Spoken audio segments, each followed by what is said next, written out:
I've got 5 words that are going to date this podcast. 5 words? 5 words. 5 words? I've just had cake and I'm Yeah, I feeling was a bit happy. thinking, that's an interesting start. So you've got 5 words that are going to date the podcast. Yes. Something about Wordle? What's your opening Wordle? Now you see, Mark, my opening Wordle changes every time. How? Why? Today it was that makes no night, sense. Night. Yesterday it was tired, Tired. Do you think there's a theme mounting there? But you have like you've got a thing, haven't you? You've got an opening word that gets you straight into the Wordle. Yeah, Steam. Steam. Because E17 fans will know what I'm talking about. I'm not even going to You weren't even going to acknowledge it, were you? No.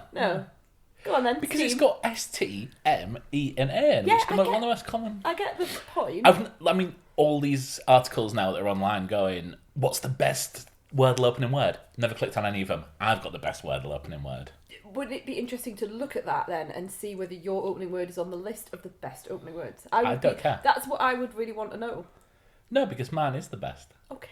As far as I'm concerned. That's fine. Good. I'm pleased you've got on the Wordle train that everyone else has. I think by the time this goes out, it'll probably be over. Well, now the New York Times has bought Wordle. People are getting a little bit like, it's over, isn't it now? Paid £1 million for something with absolutely no IP associated with it. Brilliant. Don't take me down the IP route because of course there's IP in it, says the IP lawyer. But so look, I'm even rubbing my face and just rolling my eyes at the fact that I've even sort of brought that up. But yeah, it was a brilliant concept that this guy made to keep I think it was his partner, busy during lockdown, like give her something to do during lockdown, like a fun thing. And I just think it's nice that he's made his money from it. Yeah. Because people have got a great deal of enjoyment from. I mean, look at you thinking of your opening word, and having conversations with me about that. Isn't it great that he's been able to make some money out of it? I hope he uses it to further his career and his life, and forever he will be the Wordle man. I hope he uses it to go to Vegas and double it. Honey, you can't just imprint your wants and needs on other people who have created brilliant things. Stick it all on red. Why red? Because it's not going to be black, is it? Well, black is a 5-letter word that you could use for your Wordle. Just wait till black comes up 4 times in a row and then put it on red. It's bound to be red after that. Should we talk about telly and film? Let's move on quickly. Yes. Watching television. So what have we got this week? It's been a little while since we've done a main show, as we tend to call this, TV and film show. Yeah, before we go on. Oh, right, sorry, have I moved on too quickly? No. I'm a little bit overwhelmed by the amount of telly that's out at the minute. Okay. I've missed a lot of really, really interesting shows. Have, yeah. Just because there's so much out there. I've got Starstruck to watch. I've got Afterlife to watch. I've got... I've never even watched the last season of The Expanse just because I got to it, and after... That's not like you. Yeah, I just feel a little bit overwhelmed with it all. And I've seen things that you haven't, and that's very rare, unless it's like a true crime documentary that you don't care about. But things that you would have watched, sort of like flagship BBC dramas, maybe not the ITV ones I'm thinking of, but, things... I mean, I've watched more of Afterlife than you have, because I've been watching it when I've been on the treadmill, so I've been, doing... the half an hour, 15 minutes of it, and I've never even seen the earlier series. I just so you're watching it at season 3? Yeah, I am. Oh, why? I just people said it was good. You said it was good, and then I just thought I'd just try a bit. This is the weird thing about you. Yes. You won't watch it when I say it's good for you. That's right. You'll watch it. I mean, the thing that I've been watching, and this ties in perfectly, is the thing that I've said you would really enjoy. Which you refuse to watch, which is Ted Lasso. Yes. And we'll be talking about that on the pod today, aren't we? Because it's in our list. So I might as well go into this. Okay, so we're covering Ted Lasso, Yellowjackets, and the Book of Boba Fett. Well, we're tying up the Book of Boba Fett, aren't we? Because we talked about it in an earlier episode, but we're now that it's ended, yes, we're going to come back to it. Yeah. So you want to start with Ted Lasso? Ted Lasso would be my second best show of last year. Had I finished it by the time we did our countdown. Oh, okay, so you it just wasn't there, was it? Well, it wasn't there because I'd not finished it. I've now finished season 2. This would be above It's a Sin, it's really pushing Succession high. It is. How? Well, for someone who's not watched a second of it, you sound quite indignant about this. I have seen a second of it. I walk through the living room and I see it on in the background. The little man with his football and Shame from Game of Thrones on in the background as well. This isn't really... So, for anyone who's never seen Ted Lasso, and it's on Apple TV Plus, and I think it's become their breakout hit. Certainly the thing that a long time no one spoke about anything on Apple TV Plus. And that people do, I completely get what you're saying, but people really talk about Ted Lasso. Like, it's become a cultural phenomenon of which I am not involved. Yeah. So, do you know what the basic... It's American bloke football. That's the thing I've picked up.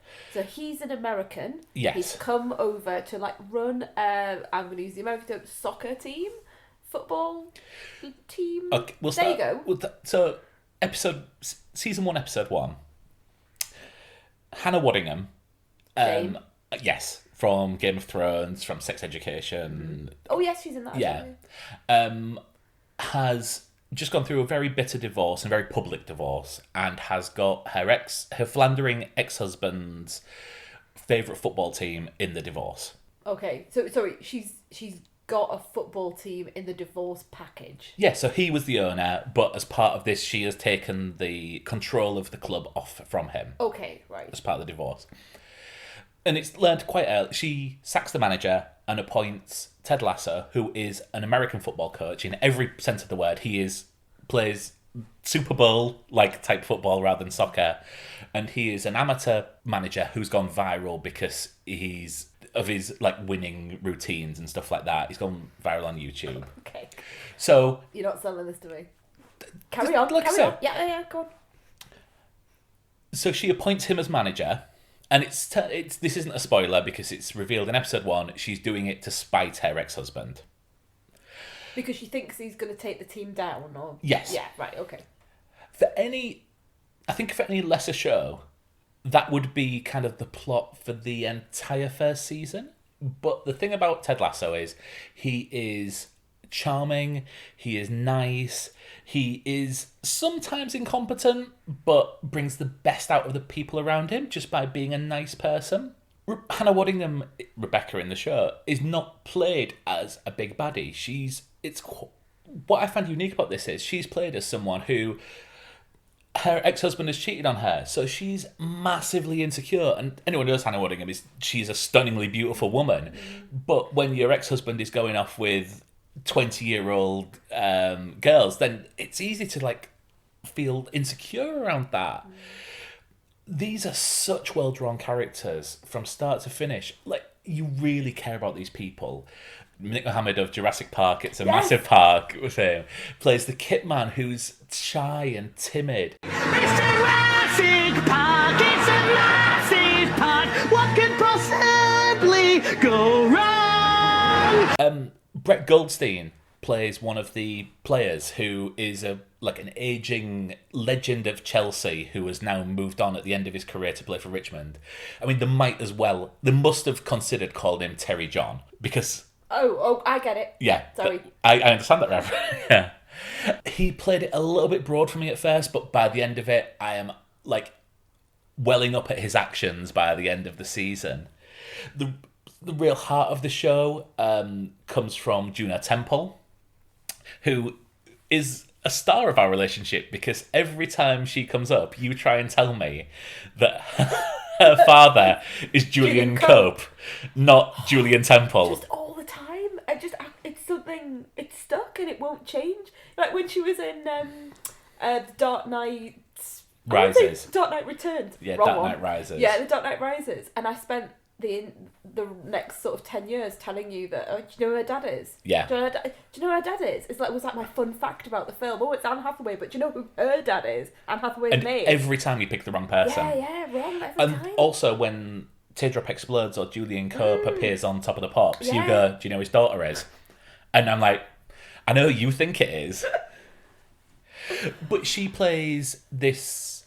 She's been a glamour model at the beginning of the beginning of the 2000s. She's now getting on a bit, but Aren't we all? still dating footballers who are younger than her. Maybe not that. But she's never played that's been like a bimbo, which I think would be the easy stereotype. She's becomes like the It would have brand been in the consultant. 90s, yeah, yeah. absolutely. Second series. I mean, this starts off kind of as a comedy, but I think the comedy on the surface of it is it's just bang average. But it's the characters of everything that pulls it through. By the second season, they are under no pretense that this is a comedy. This is a slice of life drama that could be about anything. Being about football is just completely incidental, and it's just a way of moving the plot along. And it's just about these characters developing the slow build storylines.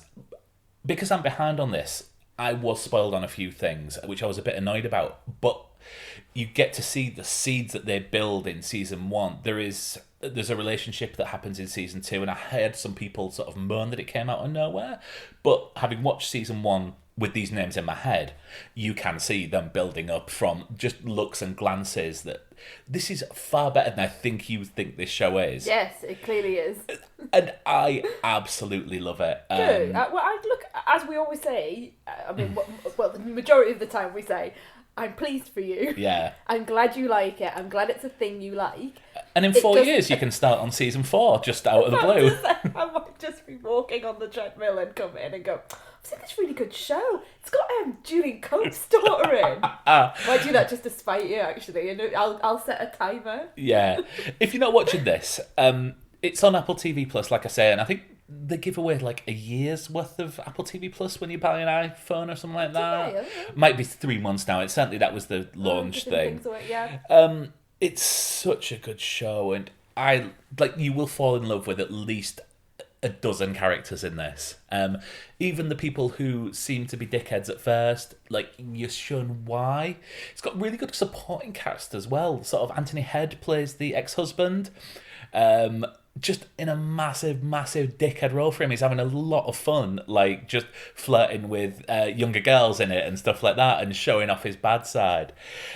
There's little characters that pop in and out, like Rebecca's best friend, who is, I think for anything else, any lesser show would just be sort of a love interest for Ted. But they meet up, they hook up, and then she's just in there in the background, and she likes him, he likes her. I could talk all day about this show. I'm laughing because you seem to have gone into a second round of review. Yeah. We came to a review conclusion. We were about to move on to Yellowjackets, and then you've gone off on another one. Yeah. But yeah, okay, I get the point. Yeah. You recommend it to everyone. I recommend it to everyone. I don't recommend it to you, because if I recommend it to you, you won't watch it. That's right.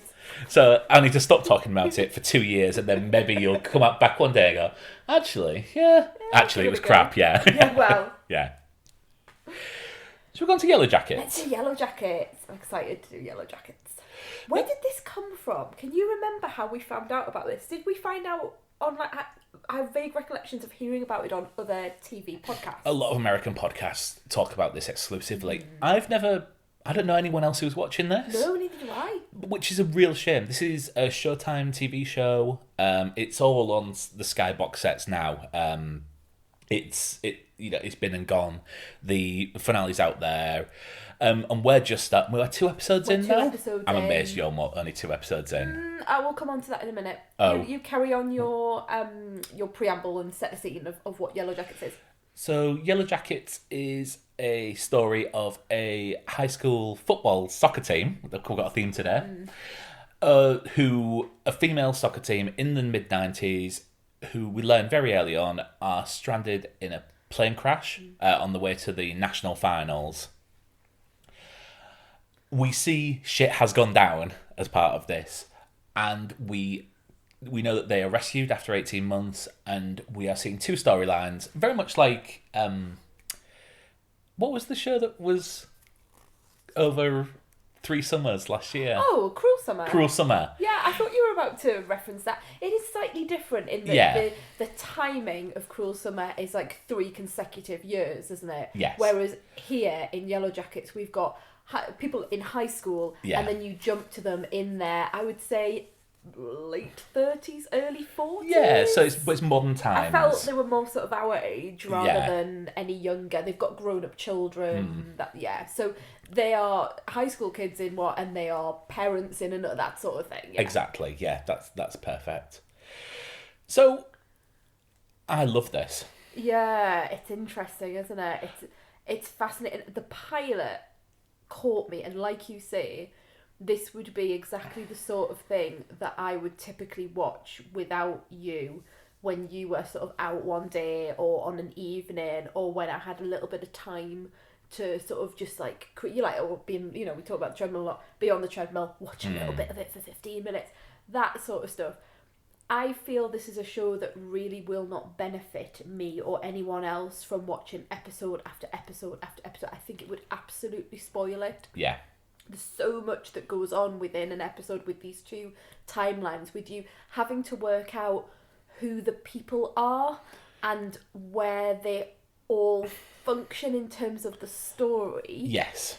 The central mystery of what happened in that forest after the plane crashed. And also there's another mystery going on in present day as to people perhaps knowing what might have gone on and trying to expose it. Yeah. So you've got all of that going on, and I don't think that gives anything away because there's just so much to it.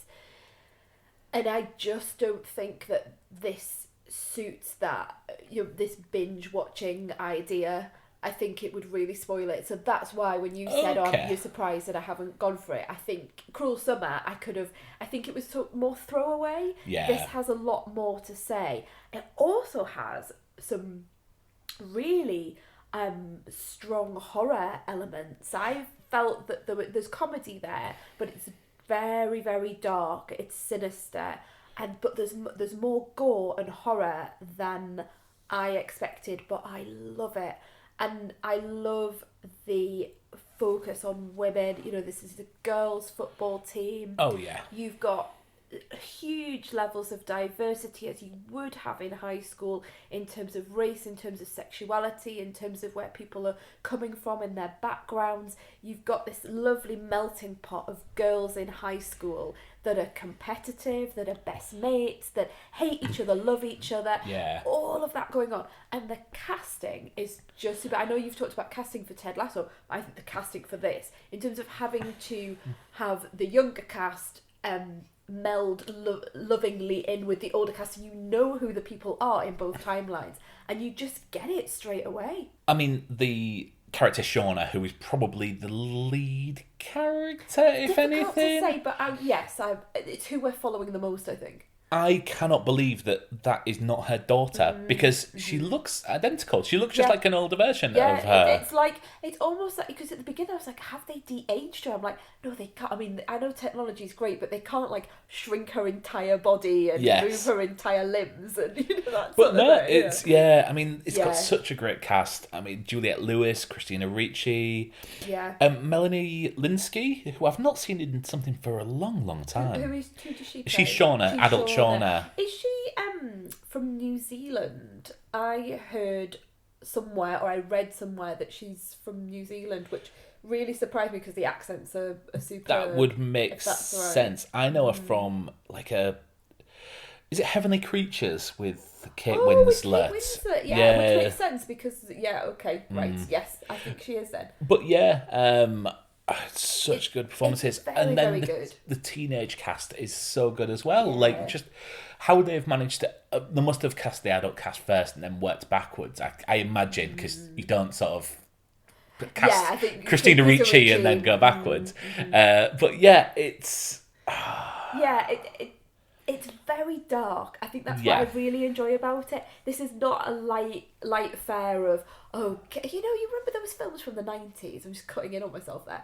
Remember those films from the 90s where it was teenage or young teens, and then you'd have the flashback.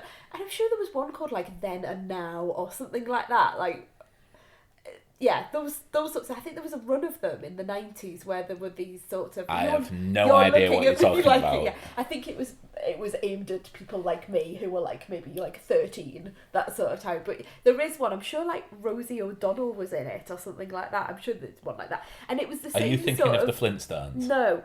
It was the same concept of this is what happened to us as kids, and here we are now as adults, and you know that kind of thing. And like Titanic, where you see the. So you know you might go into this thinking of that's the concept, but it's so dark. It's so dark and sinister. The gore, the horror. There are things that I can't go into for plot spoilers, but there are scenes of real violence and. Oh God, yeah. Like there are moments. Yeah, there's kind of like, can they really show this happening? It's the teenage girls bit that you just kind of go, oh, okay. But yeah, I'm interested. I thought episode 2 slowed down somewhat. I thought the pilot was a brilliant pilot in terms of capturing your imagination and wanting to know what happened next. Episode 2, it was a little bit more plot heavy. We learned a little bit more about what was going on, and there seems to be almost like maybe a road trip about to happen, or people are going to go on a journey and we're going to see where the clues take, that sort of thing. Yeah. Fine. Yeah, I'm interested to get on to episode 3. I know there's been a lot of talk about the finale, and at the time people were talking, you know, what had happened. So yeah, I want to get there, but I don't want to rush it, if that makes sense, Mark. Absolutely. I've just found Then and Now. That's it. No, sorry, Now and Then. Was that Then. right? Yes, I'm not making it up. Yeah, stars Rosie O'Donnell, Demi Moore, Christina Ricci. Oh, is she one of the girls? Yes. Yeah. Yeah. See, also, Laura this is Birch. where this is all going in my mind. Something has happened there to put it all together. Never seen this at all before. Recommendation for both of us, I think. Absolutely. Especially if you like, you know, if you're, I mean, I'm kind of rolling my eyes when I'm saying this, but if you like the sort of mystery TV shows like Lost, this is not Lost. Everyone brings up Lost. I feel like I've let a plane crash and a mysterious shit going on. Yeah. But if you like that sort of stuff, which we do, this is something that benefits from theorising. I kind of wish that I was watching it week on week. Yeah, and sort of seeing it. Yeah, live with and people. like listen to a podcast where where they were theorising and stuff like that. But yeah, I think that's about right. What are we finishing with? Boba Fett. Boba Fett. Oh no, you can hear the tone of voice. Yoda. You seek Yoda. Hi everyone, it's just Elaine popping up to say big spoiler warning for the Book of Boba Fett. Mark and I go into major spoilers. So if you haven't seen the whole of the Book of Boba Fett, you might want to skip this part. Patience. So we were very negative on Boba Fett when we first started. And I think we said we were going to carry on watching it just out of habit. See earlier episode. I saw a brilliant tweet about Boba Fett from the same person who does the Smash Pod podcast, where he says Boba Fett, the first show that got bored with itself and changed channels. I saw that. I think went viral, didn't it? Yeah. And it's true. Yeah. It just loses faith in itself. And becomes season 2A of The Mandalorian. Agreed. But I mean, you're saying this like, yeah, it did, didn't it? Yeah, it did. But those episodes were kick-ass. Oh, those episodes were brilliant. But in the wrong TV show, it should have been the Mandalorian TV show, not the Book of Boba Fett. I don't understand why you'd stick 2 Mandalorian episodes in the middle of the Book of... It's meant to be the Book of Boba Fett. So... But surely good TV is good TV. And, you know, like... I'm happier. I think it negates it. But aren't you just happier watching like entertaining TV than finishing off the season with? Yeah, because we watched the whole of that show, learn about the Tusken Raiders and him trying to put his crime family together, and then the show got it got bored of itself and went, oh, I don't really care about this anymore. I'm just going to go off to this character we like much better, with better direction, particularly from what's her name? Bryce Dallas Howard. Richie's daughter. Richie Cunningham's daughter. Richie Cunningham's daughter. I think that's how she wants to be known. That's how she would love to be known. Yes, Bryce Dallas Howard, who is, you could see the direction of. I don't know if she did both of those episodes, but certainly the first one just shot up in the air.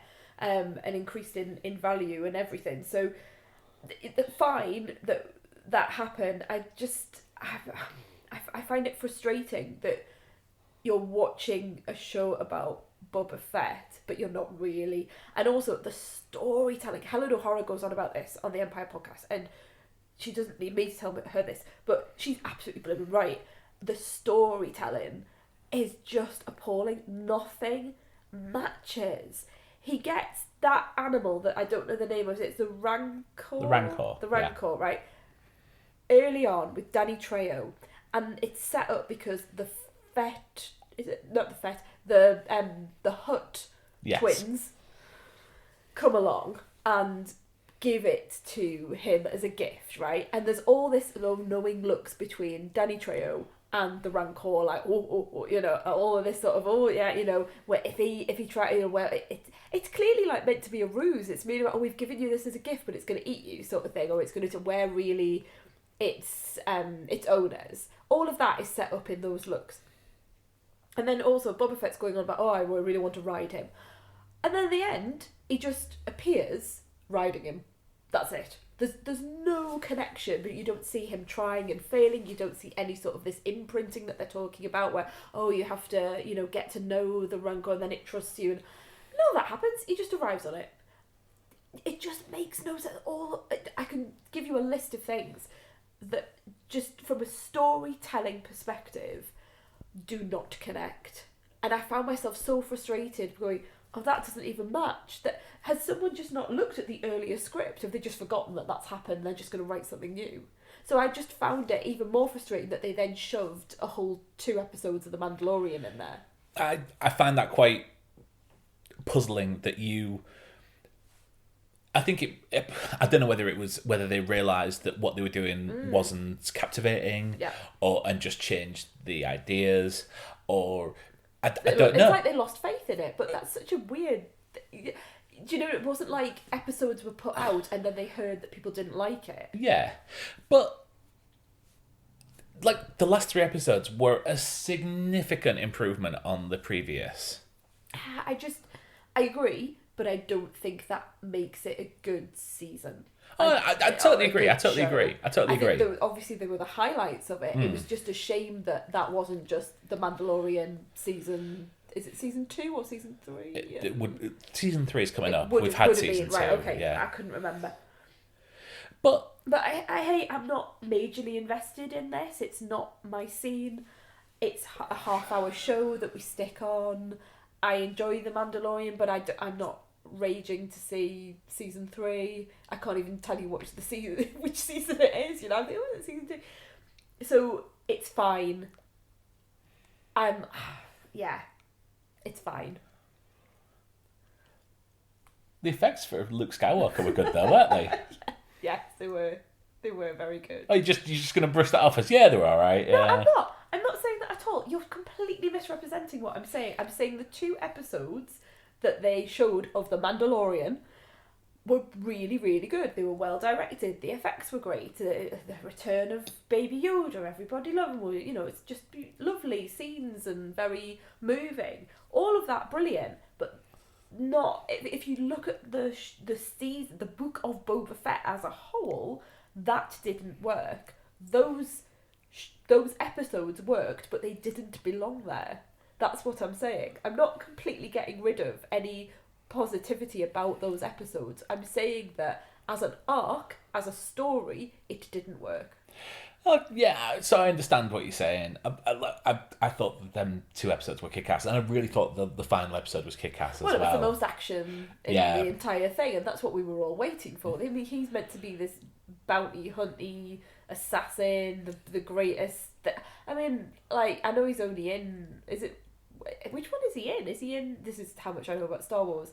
Is it Empire Strikes Back? Or he's in Empire Strikes Back. Okay. He captures Han Solo in Empire Strikes Back, and then he is in the beginning of Return of the Jedi. Okay, yes, with the pit. Dies in a pratfall. Yeah, but doesn't die apparently. Yeah. And I know, like, there's a mythos around him, isn't it? And people, it was like his because he was silent and didn't wear a mask. Yeah, Didn't reveal his face, and he looked kick ass, and now he's like And now he's hanging around with Tusken Raiders. An old bloke. Yeah. Yeah, so a disappointment. It was a disappointment. Yeah, it was a disappointment. I can't deny that. But, you know, it was a nice preview of the Justified movie when Timothy Oliphant turns up as a marshal who's a really quick shot. Oh, don't roll your eyes. I'm rolling my eyes because, again, the storytelling was really poor with that. I mean, characters just rocked up that we're meant to know. And I know a lot of people got very excited about those characters because they did know them. But for your average viewer, I think this was quite alienating. No pun intended. I don't. So we're talking about the character, the big bad that was revealed, and right I mean, at the end. I couldn't even tell you what the name was again now, but Cobb Vance or something like that. Oh, is that the other fella? But I don't need to. It didn't matter to me that I didn't know who he was. I remember turning to you and going, "Do we want to know who that is?" To know this guy? Yeah, but and it was obviously. I don't think it hindered the fact. I think it was just a late development that's come in. In the same way that, like the baddie in the first series of The Mandalorian, is it Joss Ackland or no? It's. I think Joss Ackland's dead. Joss Ackland is in The Mighty Ducks. Oh right. It's. I think Joss Ackland may have played one of the Werner Herzog. Oh yeah. So it's Scandinavian. Yeah, but. He was at the beginning. Yeah, he's right at the beginning. Yeah. I think we might have to agree to disagree on this one because I think we Yeah. go round and round in circles in a bad storytelling sort of way, much like this show. But look, it was a disappointment. Yeah. I think it was less of a disappointment by the end for me than it would have done otherwise. It certainly had a rise at the end. Yeah. I mean, none of that is to do with Boba Fett. No, exactly. That's my point. Yeah. That's my point. That's okay. So I think we're agreeing, but I think I'm happy to sort of let it go with what it did, whereas you are just hanging on. Yeah, you're just hanging on to the disappointment of sod it. Quite happy to hang on to it. Okay, so that's all we've got for TV. Shall we move on to the film that we have both seen, which is very exciting. So regular listeners will know that sometimes you watch a film, sometimes I watch a film, and sometimes we don't get to see the same film at the same time or even at different times. So we've both been to see Belfast, so we'll move on to that. Just like the movies we play out on the last scene. Before we start on Belfast, could we just touch upon the Oscar nominations?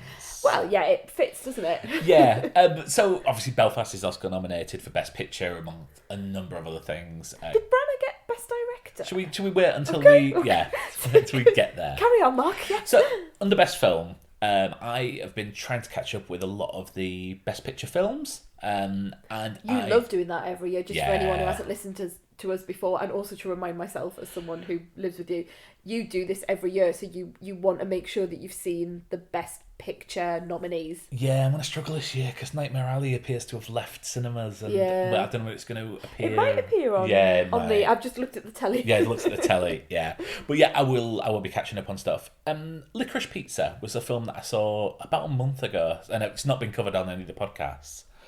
But I just want to touch on it quickly. Mm-hmm. I don't get this film. Oh, so all I know about it, Paul Thomas Anderson. Yes. And the word on the street that I was hearing was it was like an Almost Famous-esque drama. I mean, that is definitely what Which it comes I was like, from. oh, nice. And the trailer sort of lent it to... Is it 70s based? It seemed period. Yeah, it's 1973 it's based in. Okay. It's the story of Cooper Hoffman, who is Philip Seymour Hoffman's son. Yeah. As a charismatic 15-year-old develops a friendship with Alana Haim, who is in her mid-20s. And Alana Haim of Haim. Yes, is a band. yes, yeah. Well, all three of the Haim sisters are in this. They play their sisters, right, and I think their dad plays. I think the mum and dad actually play her. Yeah. This is a perfectly fine film. I don't understand why this is Oscar nominated. Well, for a start, like a 15-year-old, like hanging around with a 25-year-old is. I found this really uncomfortable. Yeah. There are moments in this film where I was. If this was the other way around, this would be incredibly predatory. yeah. And I feel uncomfortable with it. And a lot of this feels like a 15-year-old boy's fantasy. Right. That someone's just written down. And there is clearly something that I'm missing because it's got 5-star reviews. Empire gave it a 5-star review. I think it's got an Oscar. Obviously, it's got the Oscar Best Picture nomination. But to me, it just felt like a grown-up version of Saved by the Bell. And I love Saved by the Bell, unironically. Yeah. And so, enterprising, slightly sociopathic 15-year-old. Oh, look, it's Paul Gosselaar. Yeah, it's Zach Morris. But it's very episodic, even within the confines of the film. Like, they go on from, like, little adventure to little adventure with very little, like, consistency of storytelling. Like, there's not really a narrative thread. They go on from, like, opening up a shop, doing something, to going doing something else, or they get an adventure, and people pop in and out of it. So Bradley Cooper is someone who's been really, really lauded for his performance in this, but he's hardly in it. Like, he's in it for, like, 3 or 4 minutes, really. He's doing a Dame Judi Dench, Shakespeare in London. Absolutely. Sean Penn's in it, like, a little bit, but not a long time. Like, Tom Waits is in it for a little bit, but it's never like he's Tom Waits. He's just in it in the background. The most fun bit of this is I was like, who's that? And it's a mother, and it's the waitress from It's Always Sunny in Philadelphia. Which you've never seen. No, that's why I've just gone. That's another thing that I've got to watch. It's Always Sunny in Philadelphia has come out, and I've not seen that. It's a perfectly found film, and you're right in the Almost Famous comparison. But I think Almost Famous has got something to say about the music industry, and in between it are things that are a little bit creepy. This is just, for me, a little bit creepy, and it's not really got a lot to say about anything else. Okay.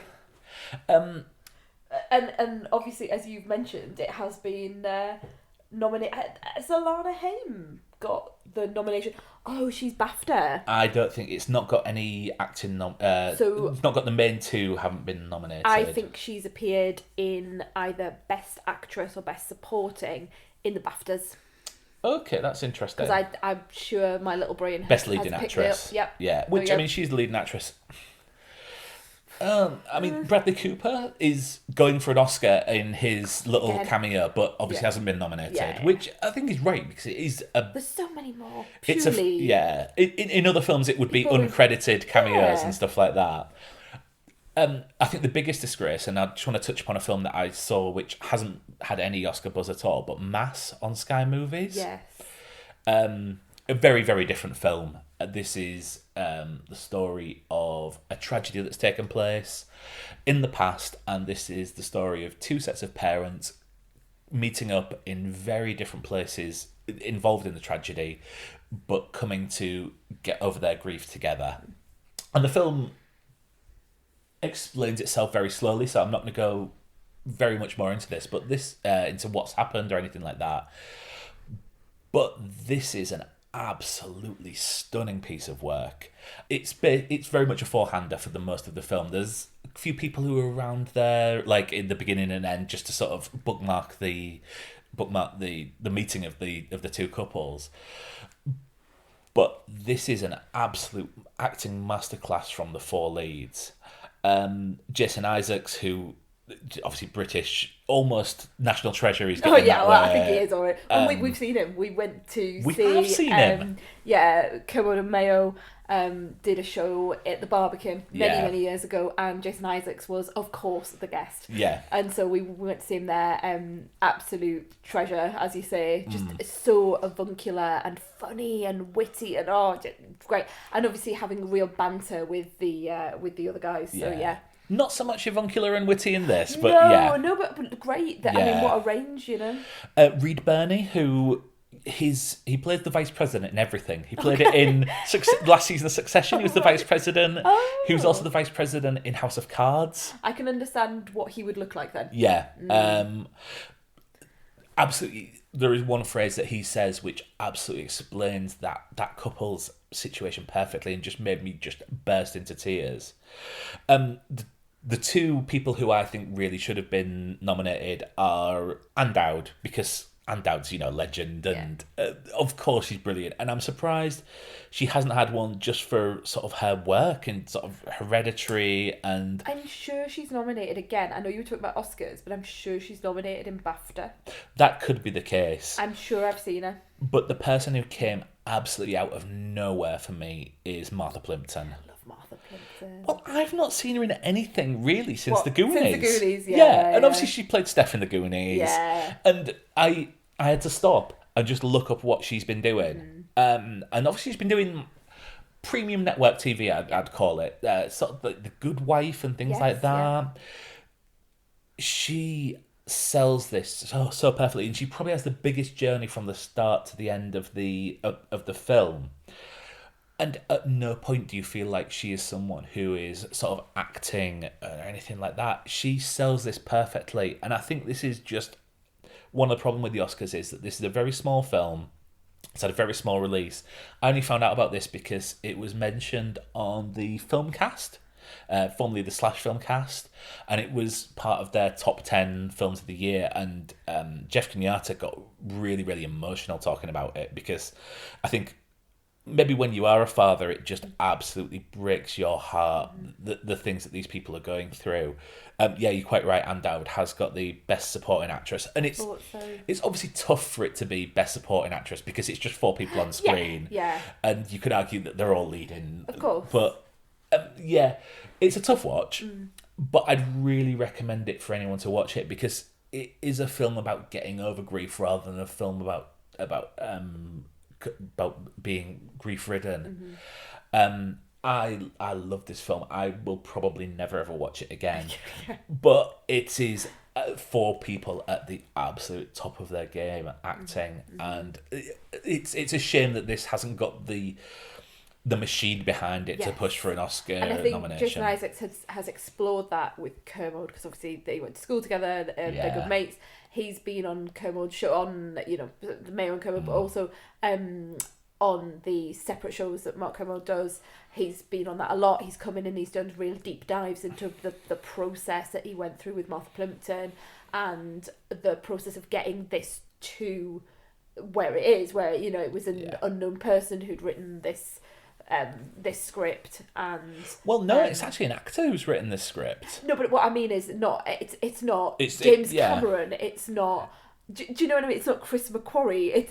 That's what I mean. It's the geeky guy from Cabin in the Woods. Yeah, that's what I mean. It's not, and that's when you're saying it doesn't have the machine behind it. That's the problem. Yeah. It doesn't have the machine behind it, and he said that with an absolute wry smile. You could hear that coming through the radio where he's going. Of course, it's not going to get any. It's been. He said it's got a lot of independent awards. It's been nominated for many awards that we probably wouldn't hear of in the same vein as the Oscars and the BAFTAs. Yeah. But that's the problem. It's not got that push and that the money and, like you say, that whole Hollywood system behind it.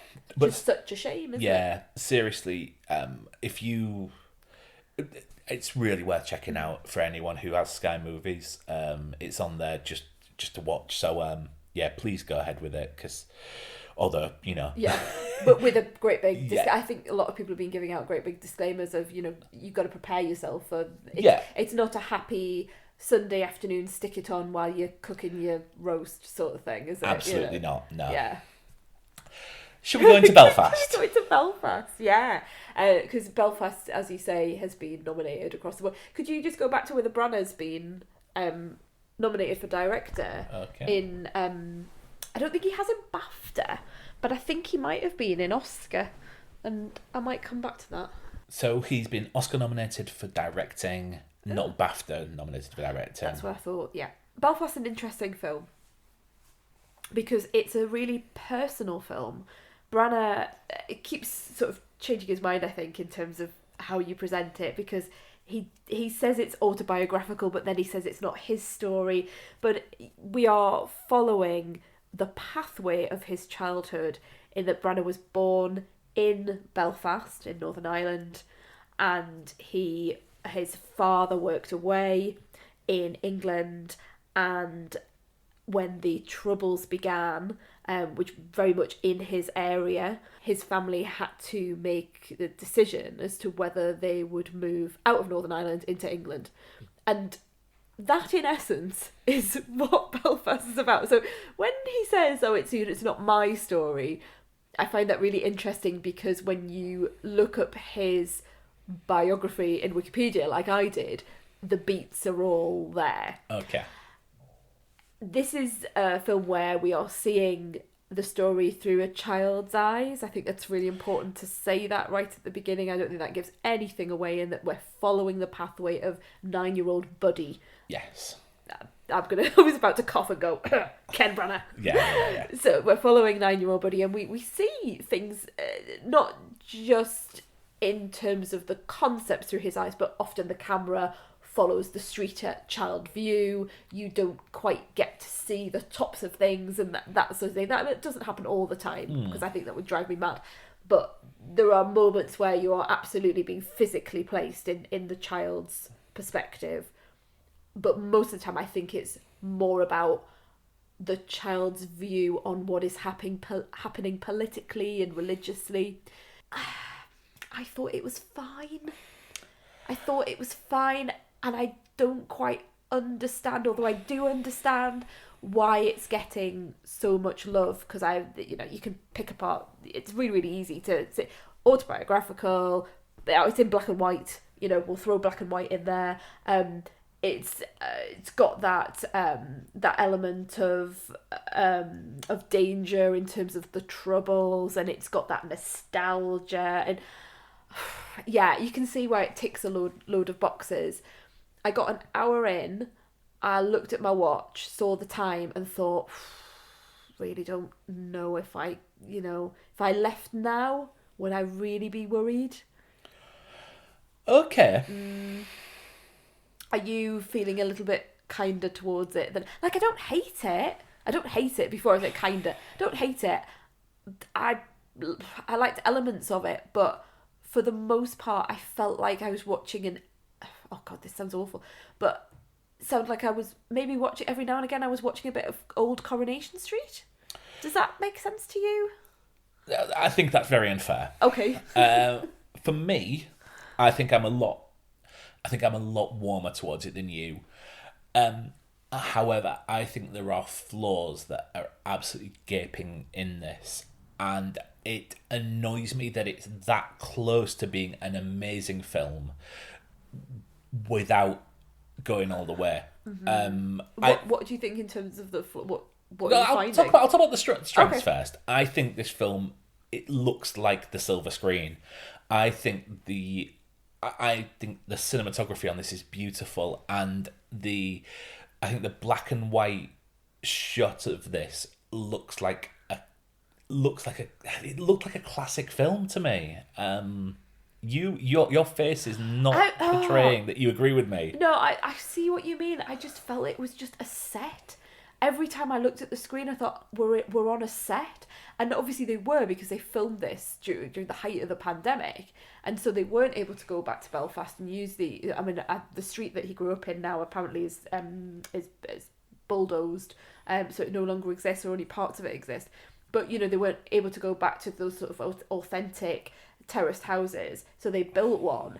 And I just felt the entire time I was watching it, I was going, oh, there's, it felt a little bit like, there's a historical museum up in the northeast called Beamish, which sets out, like, they've got a Masons, what's it called, a Masonic hall, where the Masons they've got a sweet shop, they've got from like the 1950s, they've got, do you know what I mean, and they've got whole rows of, you can go and watch someone make some fudge or something like that, and then you could go and there's a farm and you can watch someone from the 1800s shoe a horse, and do you know what, it's like pretend oldie worldy. That's what it felt like to me when I was watching it. I was like, oh well, they've made a shop at the end of the street, and that's the shopkeeper, and that's the sign for the. But that is what they did. Yeah, I know, but it didn't feel real to me. It all felt like it just felt fake. But is that not just your child's memory of that? I mean, possibly. The thing that annoyed me about it was the fact that the world springs into colour when he steps into I a see people theatre. really seem to like that in the reviews. It seemed a bit gimmicky to me. I think it can be used. Obviously, there's plenty of instances of a black and white film using colour and I think it was beautifully used in something like, it's obvious example, Schindler's List. Yeah. It just seems a bit like trivial to do it in this Gimmicky. case. Yeah, absolutely. Yeah. Okay. For me, I think it sets up things in the first act that it completely forgets about until the final act. There is a relationship that just absolutely in the last minute, and if you did not see the little, not a twist, but the little, there is a plot point that happens at the end, and if you do not see that coming a million miles away, you're not trying. I also have trouble with the portrayal of the Troubles. I don't think that is... I understand this because I've read reviews of it from people from Northern Ireland, speaking about the Empire podcast. And they explained exactly what is going on here. If I'd have seen that film, I wouldn't have understood that was why that house was being targeted, I don't think. Oh, please. And I kind of wanted them to go more into that. Okay. I think, like you say, this is the child's perspective. So children at the time, what they were told was they wanted to get... I mean, there's obviously violence between Protestants and Catholics at its most basic part. And I think that's what the child takes is, in this film they're saying they want to get the Catholics in the street out. And that's all the child understands is, we can't be friends with the Catholics anymore. Yeah. You know? And I know there's so much more to it that of course there is. We've been to Belfast and we've been on the tours and we've done that. And we understand more than that. And I think the child doesn't. I think the problem that I have is that the Troubles are so recent in my memory. It's only 25 years since the Good Friday Agreement was signed that I am still very uneasy in the tackling of it in the way that something like, and the obvious example is Hope and Glory, the film by John Bowman, which explores his experiences in the war, in the Second World War. Have you seen that? No, I haven't. No.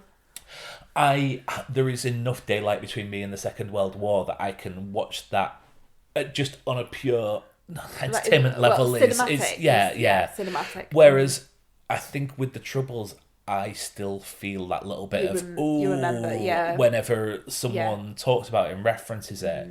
And it's I mean, this is still something that lives when you go through Belfast. It is still something that is it's still something that's in the air at the minute. Of course it is.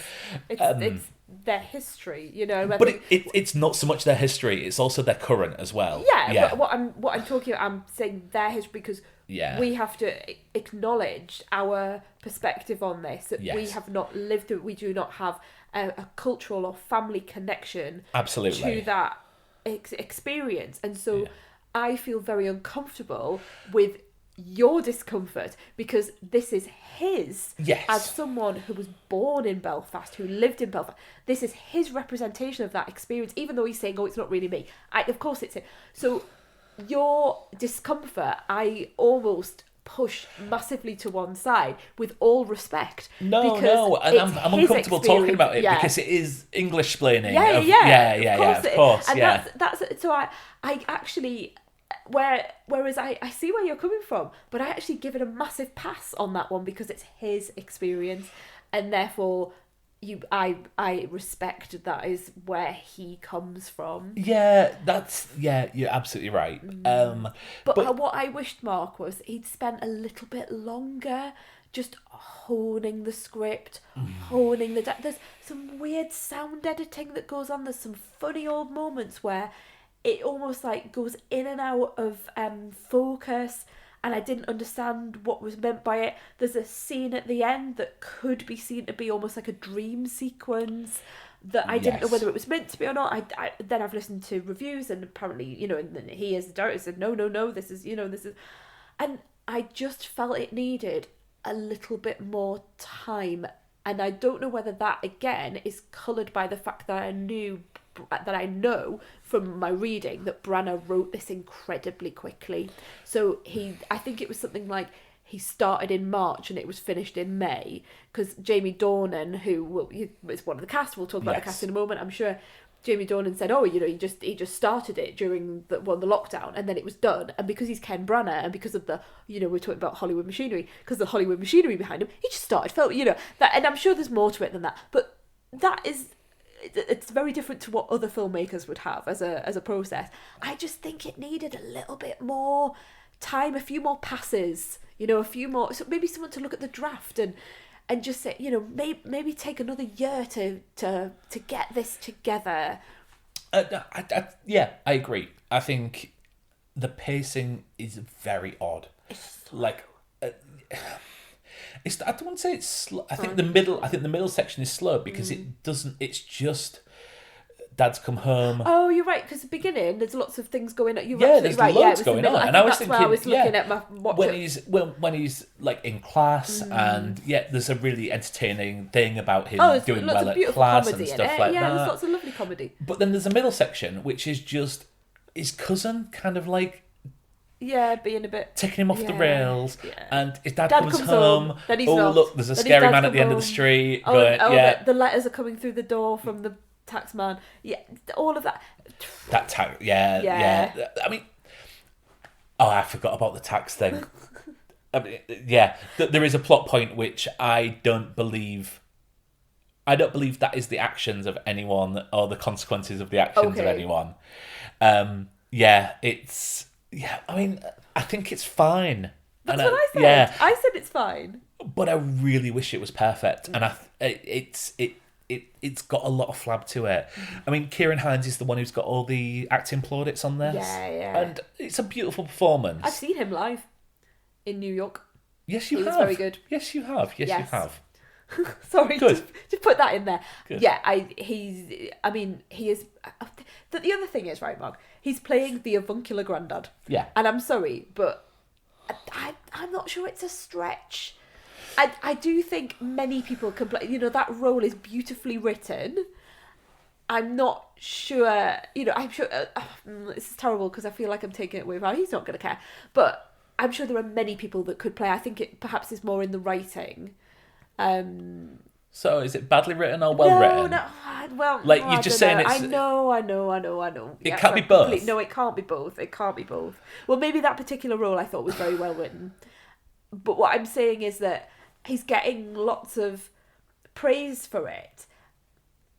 But I don't know whether if it was a different film, if it was a different filmmaker, would that be the case? I think it all comes on the back of this Branagh zons with it's a film about it's called Belfast, and it's so Oscar worthy, and that's what I feel is coming out of it. I mean, Judi Dench has been nominated, I think, for either supporting actress or it must be supported actress, in BAFTA, isn't it? No, or is it Oscar? It's Oscar. Yeah. I mean, for God's sake, I mean, seriously, leave the woman alone. Is all this plaudits not just hangover from all their work on Artemis Fowl?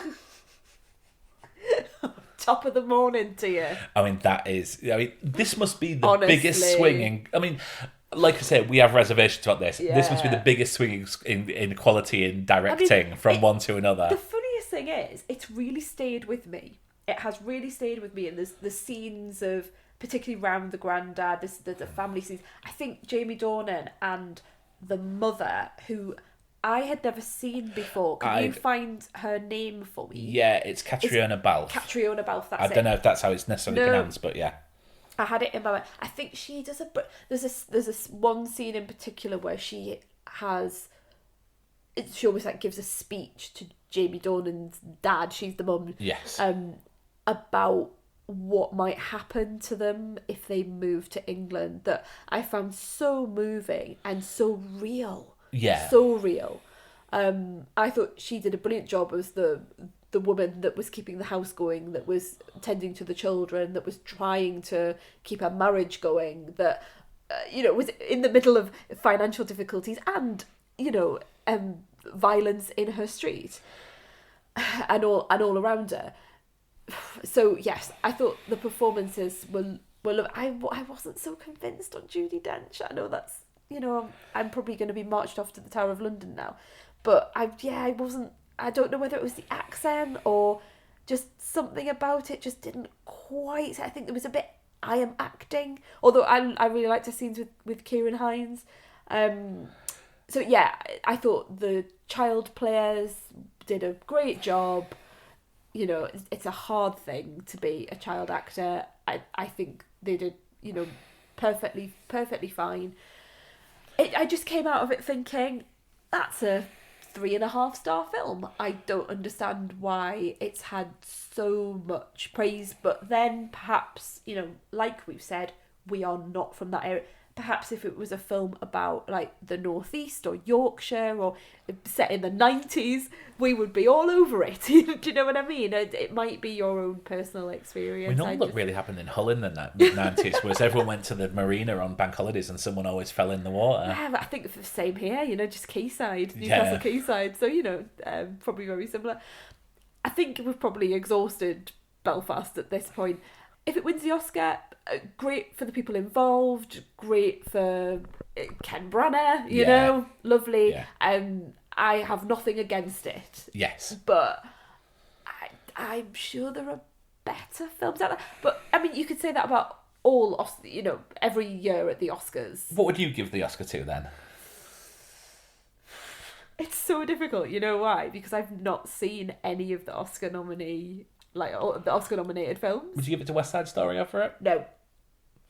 Would you give it to... Oh, you've not seen Dune, have you? No, I haven't seen Dune. You've literally only seen those two. Those two. I wouldn't... I'd like to catch up on Coda before the Oscars. I mean, I'm going to catch up with everything probably as best I can. I can't remember what I've really loved as a film in the past year. I'd have to go back through the podcast and see what actually stayed with me. Because obviously...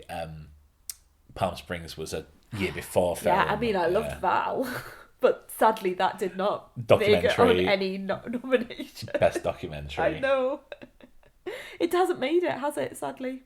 I don't think so. No, I haven't seen it. I would have been all over that. Although that Summer of Soul that you absolutely loved and you've talked about on the pod over and over again, and it was in your top 10 as well, that has been nominated for Best Documentary. It has. That was brilliant. I was pleased for you, actually. I think... Because I know you like it, and it'll get people to watch it. It's between that or Flea by the sounds of it. Okay. Flea's the first film. It's been nominated for Best Animated Film, Best Foreign Language Film, and Best Documentary. Okay, fine. Which is quite an achievement. When are the Oscars? 27th of March. Oh, okay, not that long then. Not that long. Will we be staying up? No. Do you remember the night we stayed up for the Oscars? I remember you falling asleep. Yeah, I stepped up. Yeah, that was. I mean, yeah. I don't think we can get away with that now. It's not going to happen now, is it? No. I mean, I might be up in the middle of the night anyway. Oh, well, I will be up in the middle. I mean, what am I saying? I might be. We will be up in the middle of the night anyway, so I might just, turn the telly on like 2 a.m, watch people in their dresses coming down the red carpet, and I'll be thinking about how glamorous their life is and how not glamorous mine is. I just hope that they don't mess it up again. Oh no, please do. I mean, that gave it something to give it a bit of a boost, It's a little bit boring. Oh, do you remember last year when it was just people in a small room and there was some very odd wasn't there some sort of walking around the room with a camera, and it had been... I didn't see any of it. I didn't see any of it at all. I know you watched a bit of it. Yeah, so a famous director directed it, and this is how much it stayed with me that I cannot remember. And Regina King sort of opening it, not really being the host, but kind of being the host, and waving at people in the audience that like their mates, and it was all very bizarre. But this year, who knows what will occur? We will probably not know. Yes, we won't. Until the morning. No, we won't know on the night anyway. Right, end of another main show. Yes, thank you for listening. Thank you, everyone. If you would like to follow us on Instagram and Twitter, we are at The Honeymoon Pod. And if you would like to leave us a review, you can do so on Apple Podcasts, or you can leave us a star rating on Spotify. And we've had some lovely reviews recently, so thank you to everyone who's reviewed us of late. We had a quick look the other day and we had some new reviews and we were very excited, and they were really lovely. So thank you everyone who has taken the time to send us a review. That'd be brilliant. Thank you. And yeah, we'll see you next time. Bye.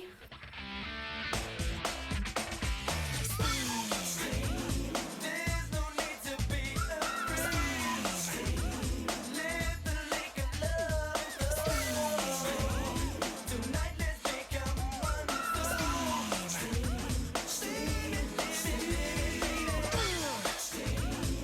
Love can heal you. Feel yeah.